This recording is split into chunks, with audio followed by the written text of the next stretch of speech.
شجر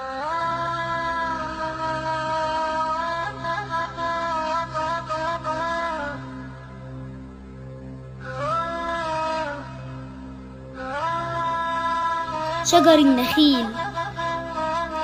شجر النخيل بيميل على الأهل والأحباب، ويقول في عز الليل تمر النخيل غلاب.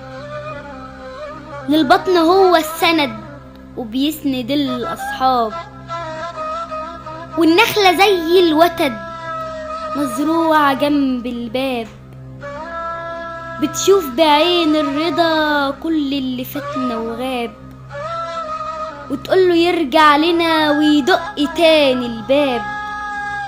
وكفاية بعد وشقى وسنين مرار وعذاب، وتعالى دوق مننا ما لذ يا ابني وطاب، وابني بيوت الهنا بجردنا والأخشاب، واطلب تنول الدواء من غير فلوس وحساب.